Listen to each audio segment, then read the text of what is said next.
दादा आता राजकीय आखाड्याबद्दल आपण बोलूच, ते बोलणं होतच आहे, पण आता आम्हाला तुमचा आहे ना कुस्तीचा जो आखाडा आहे तो बघायचा आहे, तर घेऊन चला ना आम्हाला. चला तिकडेच जाऊ आपण आता. असंच आहे का? आणि ह्या रोडवरून सरळ जायचे, पण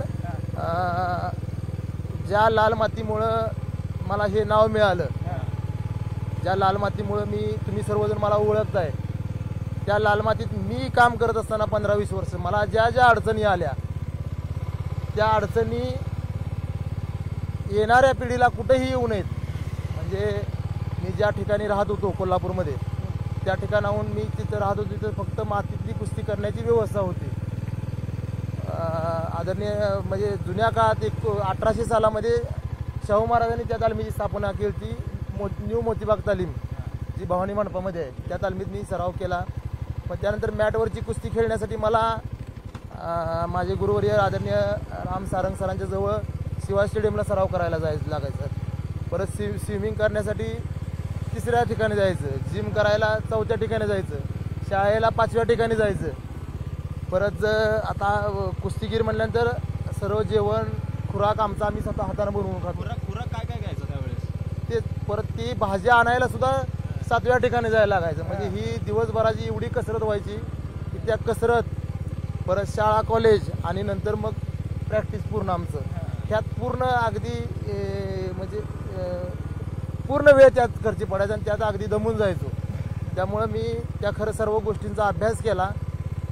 आज तुम्ही जर तिथं गेला, आपण तिथं जाणार आहोत, तिथं राहायची व्यवस्था, 500 मुलं राहतील अशी व्यवस्था, मॅटवरची कुस्ती, मातीतली कुस्ती, swimming tank, gym, library, lecture hall, CBSE school पैलवान मुलांना, परत सिंथेटिक ट्रॅक म्हणजे जो पूर्ण असा रबराचा असतोय की ज्यावर पळाल्यानंतर म्हणजे रनिंग केल्यानंतर मुलांच्या गुडघ्याला त्रास होणार नाही, ह्यासाठी सिंथेटिक ट्रॅक. कारण त्याची किंमत म्हणजे जास्तच आहे, पण ते येणाऱ्या काळामध्ये मुलांना त्या गोष्टीचा त्रास होऊ नये म्हणून तो सिंथेटिक ट्रॅक केलेला आहे.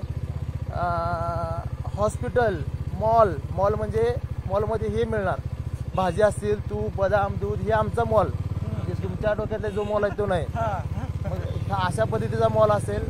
हॉस्पिटल तिथंच असेल, मग तिथं फिजिओथेरपिस्ट असतील, ऑर्थोपेडिक डॉक्टर असतील, जे इंजुरी झाल्यानंतर कुस्ती खेळताना ते तिथे लगेच उपचार करू शकतील. आणि आपले रेग्युलर सर्दी खोकला झाल्यानंतर जी गोष्टी लागत आहेत अशा पद्धतीचं हॉस्पिटल तिथं असेल. म्हणजे कुस्तीसाठी त्यात आपल्या 2.5-3 एकरामध्ये जे आपलं पूर्ण सेटअप उभा राहणार आहे की त्या ह्याच्यातून जवळजवळ 2.5-3 वर्ष मुलगा बाहेर जरी गेला नाही तर तो तिथं पूर्ण वेळ आपलं शिक्षण करू शकतो. लायब्ररी, लेक्चर हॉल असल्यामुळे एक्स्ट्रा अभ्यास करू शकतो, जिम करू शकतोय, स्विमिंग, म्हणजे ह्या कुस्तीसाठी लागणाऱ्या सर्व गरजेच्या गोष्टी तिथं उपलब्ध असणार आहेत. आणि येणाऱ्या काळामध्ये हे माझं काम पूर्ण झाल्यानंतर जी अखंड भारतामध्ये कुठेही अस्तित्व नाही, आज नाही, रेसलिंग युनिव्हर्सिटी करण्याचा माझा पूर्ण मानस आहे की तिथं आपण रेसलिंग युनिव्हर्सिटी उभी करायची.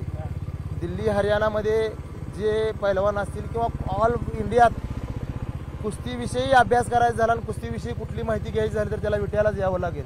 अशा पद्धतीचं ते आता काम चालू आहे. जवळजवळ 30% काम झालेलं आहे, पण ते काम अतिशय मोठं असल्यामुळं हळूहळू चाललेलं आहे. पण आता मी भविष्यातील लवकरात लवकर पूर्ण करण्याचा प्रयत्न करणार आहे.